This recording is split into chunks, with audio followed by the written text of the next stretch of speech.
Os números de contágios do novo coronavírus não param de aumentar. Segundo o Ministério da Saúde, até o momento, o Brasil tem 92 mortes por coronavírus e 3.417 casos confirmados.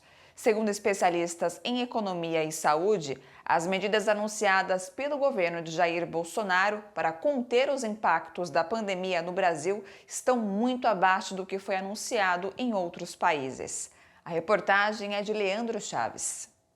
A Itália, por exemplo, anunciou um decreto de emergência no valor de 25 bilhões de euros que suspende o pagamento de empréstimos e hipotecas para empresas e famílias e amplia os fundos para auxiliar empresas a pagarem trabalhadores demitidos temporariamente. A Espanha liberou um estímulo fiscal de 200 bilhões de euros como garantia de créditos para as empresas, além de empréstimos e auxílios para pessoas vulneráveis. Alemanha, Inglaterra, França e Estados Unidos também liberaram grandes volumes de estímulos fiscais e monetários.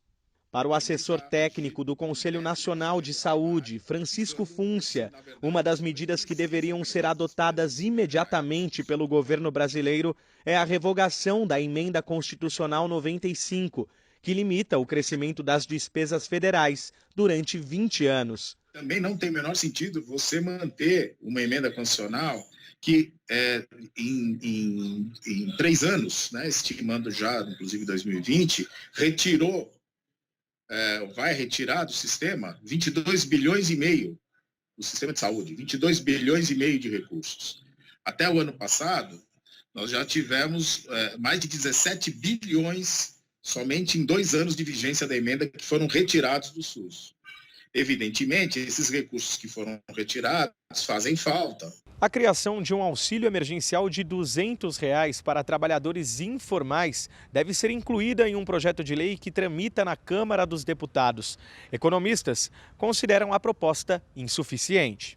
A ideia de dar R$ 200 para um conjunto de 15 a 20 milhões de pessoas é uma ideia absolutamente insuficiente. Nós precisamos que as pessoas fiquem em casa. Com R$ 200 você fica em casa uma semana. Depois você vai sair de casa para procurar sustento.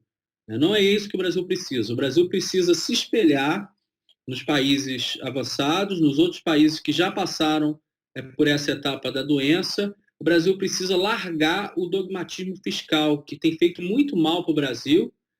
E com essa crise, se a gente não largar o dogmatismo fiscal, a gente arrisca um cenário extremamente caótico do ponto de vista econômico. Para Pedro Rossi, o aumento da dívida pública neste momento em investimentos na saúde pode ser redistributivo. Ele alerta que o comparativo entre salvar vidas ou a economia é perigoso para o futuro do país. A economia, ela deve servir as pessoas. A economia é um instrumento, ela não é uma finalidade. No caso da situação que nós vivemos hoje, as pessoas precisam de confinamento, elas precisam de isolamento social. Então, a economia tem que se adaptar a essa situação. Como a gente faz isso? Para os trabalhadores formais, via as empresas que eles trabalham. Então, você garante, em troca de contrapartidas, o salário dos trabalhadores.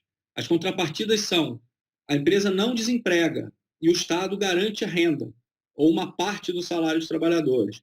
No caso dos informais, é mais difícil, porque nós temos poucos dados sobre os informais. Mas o Estado tem condição de transferir recursos para essas pessoas, ampliar o chamado cadastro único, que é um instrumento estatístico que nós temos, e de políticas públicas.